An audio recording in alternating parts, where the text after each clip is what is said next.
Invest in daughters, sisters, and wives. They're gonna change our lives. In women, in girls. They'll make a better world. Invest in her. Invest in her.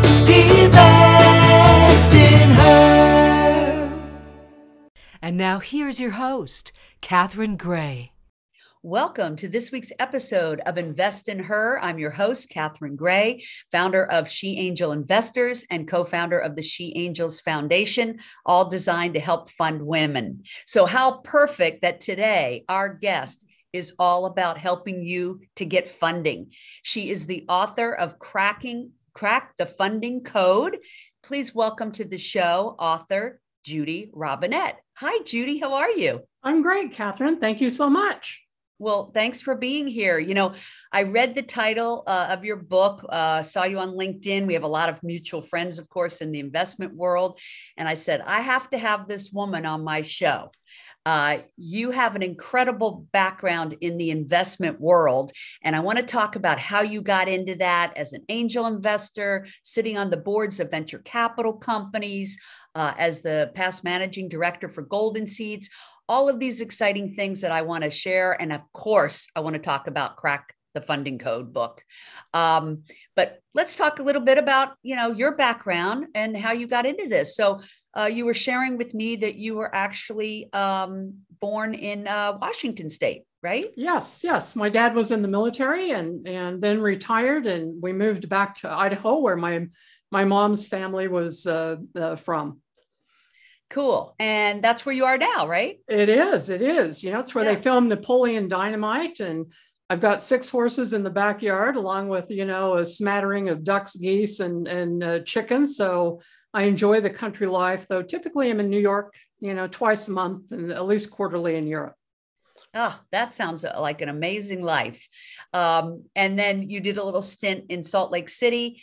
Let's talk about your background and how you got into the investment world. So you've been a CEO of major Fortune 500 companies, of private companies.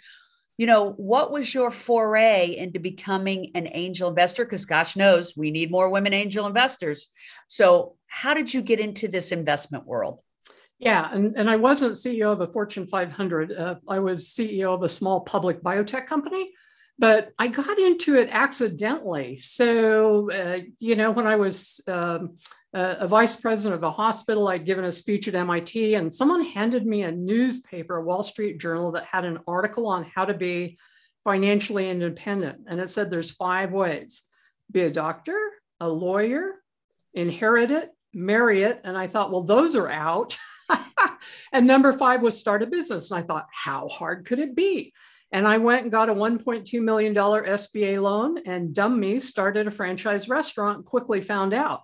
And I thought I was going bankrupt. I went to a bankruptcy attorney, so scared I was shaking in my boots. And he looked at the financials and he said, "You're not even close." And I said, "I'm broke." And he said, "Listen, they can break you, but they can't eat you." And that was a big lesson for me. I turned it around, sold it. I then started helping other companies in trouble, including this small public company that should have never been public, frankly, and met with the chairman of the board and a couple of his members and gave him advice. And he said, "We want you to be the CEO." And I said, "Oh my goodness, I couldn't be the CEO of a public company."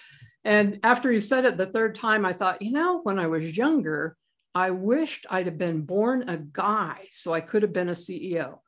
So I was brave and I said, okay, I'll do it. And I raised millions of dollars, got listed, made it through arbitration. And I learned how to raise funding. And when I got out of that stint, I did that for 10 years. I was asked to help Skullcandy, who was an unknown company at the time in Park City. Rick Alden, the founder, had $250,000 in sales, products stuck in China. And I, helped him a bit and became fascinated with the startup world, and then became an angel investor by myself, lost about 100,000, then joined Golden Seeds so I could truly learn how to do due diligence.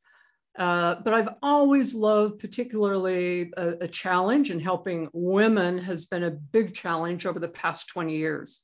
Yeah, and let me interject there, since you brought up Golden Seeds and you were the managing director there. I've had Loretta on my show, and I think that's a great outfit, what you just said, for women who want to learn to become angel investors.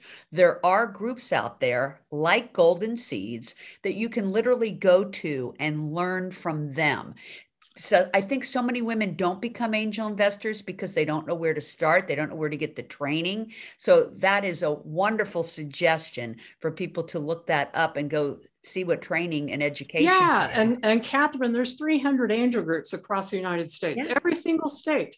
And they love to have new members. You can go and visit. I found out that it's better to learn how to invest and do due diligence. And in Golden Seeds, we were taught that you have to do 70 hours of due diligence on a company before you get, maybe a 5 to 7x return. Otherwise, you can flush your money down the toilet. And then, I broadened that. I became an advisor to venture capital groups. I've been an advisor to Springboard, which you probably know, founded by Kay Koplowitz. I think we're over 200 strategic sales now and well over 20 IPOs. And this is women founders, and bless Kay Koplowitz. She was really the leader and the change agent that, moved this forward. And now and I know of her because she has a background in cable, which I have a background in. Oh, yes. Yeah. First woman to run a $1 billion company. She founded Sci-Fi. Right.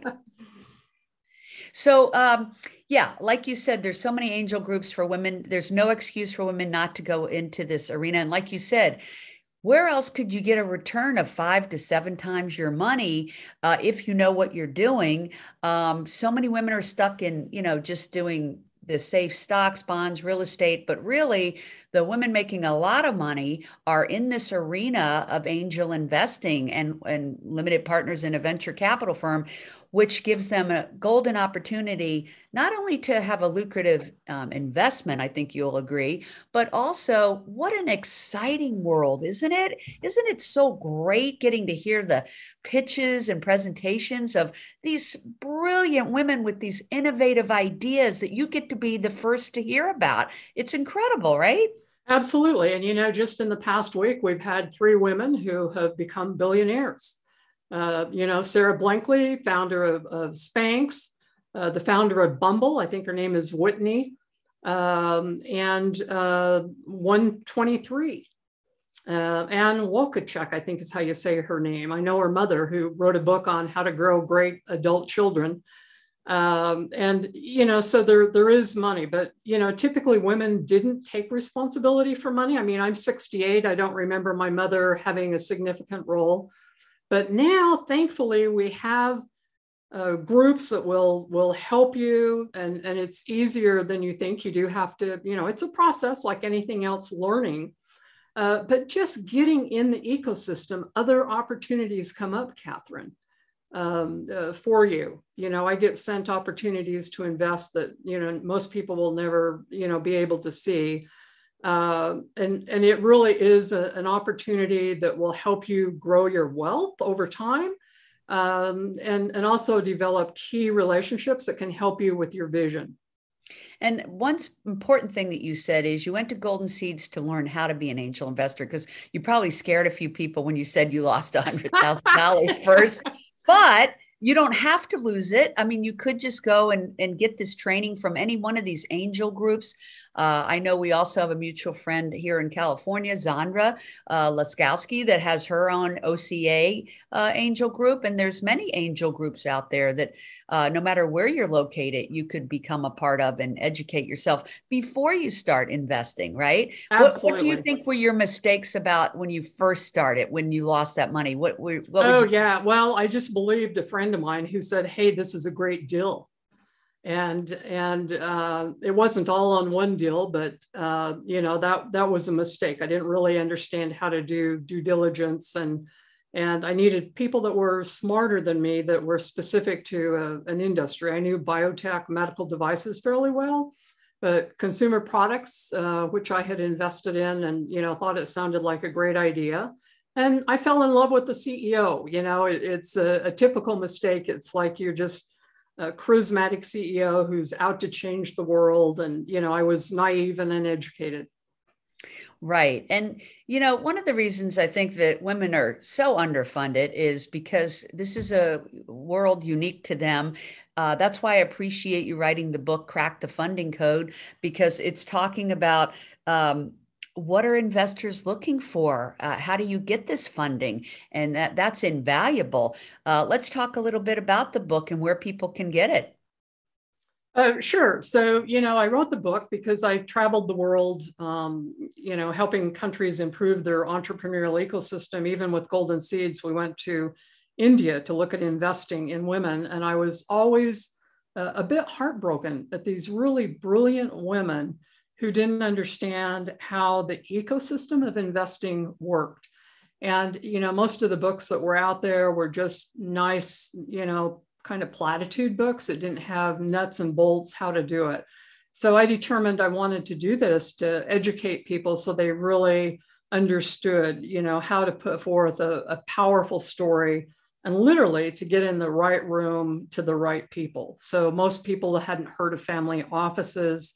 Back in the day when I started doing investing, angel groups made fun of them and said, those guys are going to lose their money. They don't know what they're doing. And of course, they've become very proficient now in investing.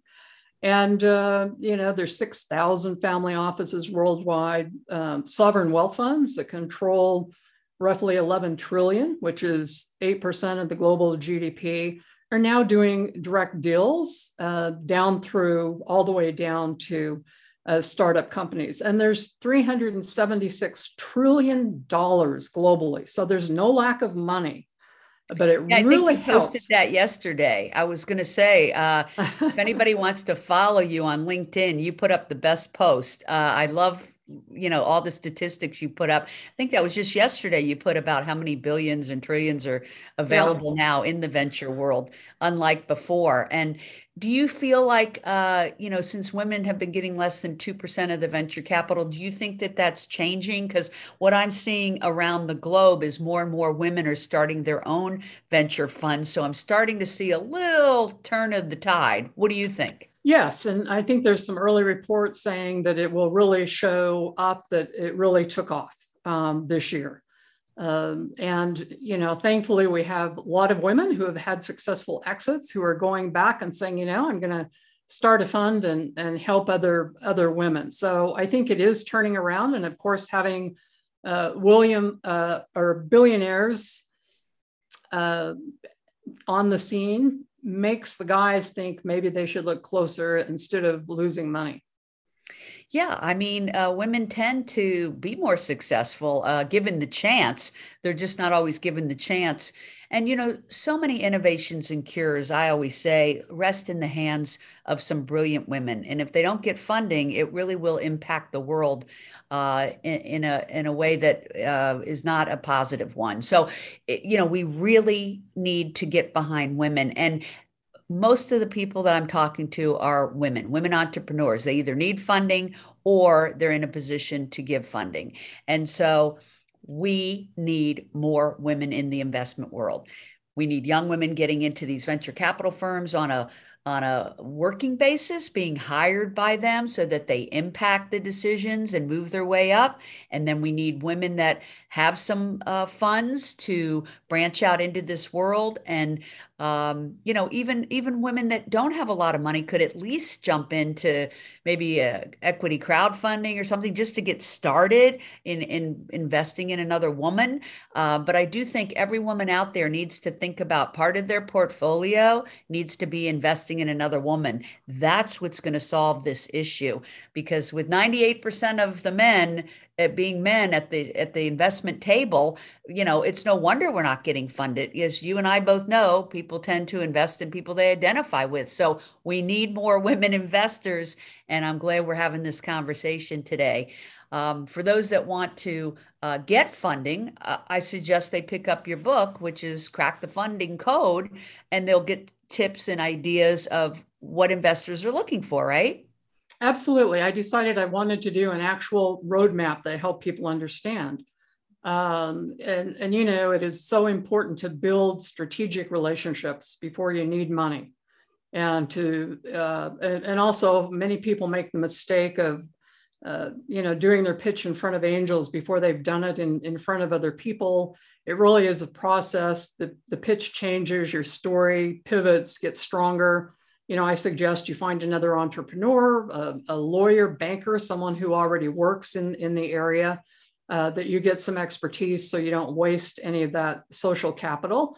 And that, you do a Google search and find out some of your local regional angel groups and also the incubators. There's over 1,000 of those globally. They're all there to help you. And so is the SBA, the Small Business Development Centers. There's one in every single county in the United States, plus SCORE. Those are free, amazing resources that you can use.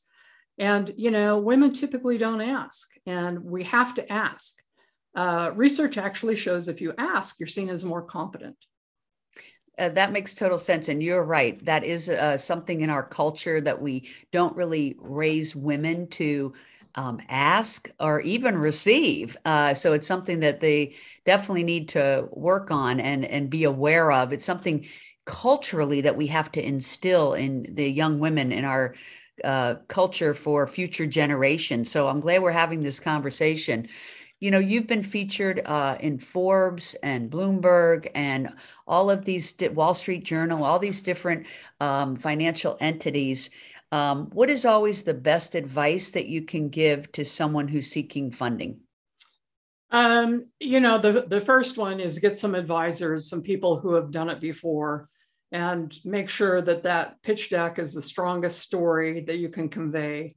And, there's two reasons startups fail, and this comes from Paul Graham, co-founder of Y Combinator. The first one is lack of a customer. The second one's lack of funding. So, the biggest mistake is building something nobody wants to buy. And if they don't want to buy it, then you just have a hobby. And so you need to make sure you have that product market fit, but get help early on so you don't waste time or resources. That makes perfect sense. Sitting on the board of some of these big venture capital firms like Illuminate and Springboard, what kind of opportunities have you seen come across that have really been something that you have gotten behind and invested in and are really excited about? Can you share that with us? Probably not from those funds, but I certainly can. I really like fintech and I really like biotech, particularly medical devices. And I have several of those. I helped the founder of Borders Books and Music on his last deal, and anxious for that stock. He's had 2 exits that have gone through an IPO. So it's always fun to watch, as I call it, the green banana ripen, so that you have a successful exit. I made the mistake of not putting money in Skull Candy. I should have, but after that mistake, I became much wiser.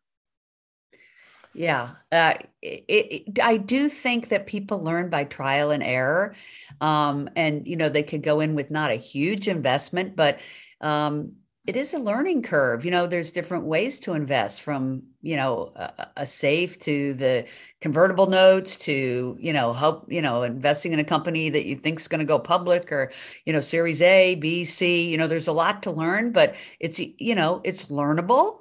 And it can be fun, and you meet other amazing women. I do find that I meet the most incredible women in this investment arena, like yourself, by just being in this investment world. It's incredible. You get to meet not the amazing investors, you get to meet the amazing creators and innovators. It's a wonderful world for people to step into, and they're really missing out if they don't at least try it out. Absolutely. There's no lack of innovation. There's no cap on innovation. Richard Branson said, if you miss a deal, don't worry. It's like a bus. There's a new one on every corner. Right. And there is a risk factor, but don't you think when you go to a established angel group that it's being vetted by very smart people? And so you can kind of ride that wave with them as you learn, don't you think? Absolutely. Angels, which you're probably familiar with. I'm good friends with the founders. They will call me about deals. I'll see deals and send to them. Yeah. They have invested 840 million this past year. They syndicate deals, which means they work with other angel groups, early stage VCs, even family offices. Yeah, I'm actually talking to Lorenzo this week, and their focus is on the LGBTQ community, right? Yeah, not exclusively, but yes, that's how they started. Keiretsu is a great organization. And one of my friends runs all of their due diligence. He would be great to have on as a guest. They have invested 30 million annually for the past 3 or 4 years. And so these are the bigger players that are out there. And again, it is fun. Robert Padullo, who is with the Harvard Club, plus does the due diligence for Keiretsu, is just a great guy. And he and his wife, Angel, are working on a platform that will help women learn how to invest. Oh, I love that. Well, also, most of the universities now are having alumni venture clubs. I noticed mine does. The University of Florida has a new angel investor group for alumni. And so, whatever college you went to probably has some sort of program now. So it's great that it's becoming more mainstream because it gives more capital, more access to more people of color, LGBTQ, women, all of the underserved communities that have not been able to get the funding. So it is exciting time to see it start to move in the right direction. But I always say my audience can always be part of the solution by participating. Absolutely. It's absolutely critical. We need to get those dollars in the hands of female founders and, prepare for that next generation. Absolutely. I want to mention that you have another book that's also been in the top 10 business books, which is How to Be a Power Connector. And I, like you, think connecting people, connecting this person with that person is one of the most magical things that we can do. I always say to everybody, it's free and it's so rewarding. And there's no better feeling, right, than when you connect the right person to the other right person. So I love that your other book is about that power connecting. Yeah. And my first book was going to be how to get funded, but I'd put a list of people I was going to interview Reuben Abraham, who I'd met in Delhi, who raises George Soros funds, and many others. And my agent called me and said, Judy, you must have gone to Stanford or Harvard. And I said, nope. And she said, how do you know these people? And I told her, and she goes, oh, we're going to do a book on networking. And I said, no, icky, manipulative, not going to do it. And she came up with, how to be a power connector. And I didn't think it would sell. And I get emails daily from around the world saying it changed people's lives because, no lack of money, information, ideas, but they're all attached to a human being. But again, you have got to ask, share your story with people. And then, I have the 2 golden questions. Ask, what other ideas do you have for me? Which is an easy ask. Most people are happy to help with that. And then the other one is, who else do you know I should talk to? And that allows you to get to places you would have never dreamed of. And as long as you realize, 95% of the people out there are good, most of them will help. It's, avoiding the bad actors, the dark triad of narcissistic, sociopath, and Machiavellian. And so you just kind of listen to your heart, or as Oprah says, when someone shows you who they are, believe them the first time. So lots of good people out there, and you should go for your dream. And the interesting thing about what you just said is somebody listening might say, well, if they knew someone they could connect me to, they would tell me. And the interesting thing is, no, you really have to ask them. And then they think about it and say, oh yeah, by the way, I could connect you to so-and-so. So that ask really is the key. And that's the biggest takeaway from today, is to ask. And then also check out Crack the Funding Code to know what investors are actually looking for. It's so important to understand their mindset, and how better than someone who is a seasoned investor like Judy. Judy, where can they find you? Tell us your website and your social so we can find you. Yeah, it's just Judy Robinett. And my email is judy@judyrobinett.com. No E on the end. And I'm on LinkedIn, and happy to answer questions for folks. Yeah. And I'll send some stuff for the show notes that will help people. Great. And then also, like I said, you give great posts. So definitely you're going to want to follow Judy on LinkedIn. She always has the latest and greatest statistics on what's happening in the investment world and great tips about it. So happy to have you on the show. Of course, everybody can also follow me on social at Instagram for Catherine Gray, Invest in Her. And also our She Angel Investors on Facebook and Twitter and LinkedIn. My personal profile is on LinkedIn. And then you can visit our website, sheangelinvestors.com, to get our free download on 6 ways to fund your business. We all know that it's all about helping each other. Like we just said in our closing statements, it is definitely about being a power connector and not dreading that, but actually looking forward to that. What more fun can you have than power connecting with incredible women in the investment world and the exciting things that they're doing, like Judy Robinett? So thank you so much, Judy, for being on the show. We'll be following you on LinkedIn, and everybody, make it a great week. Thanks for tuning in. Thank you.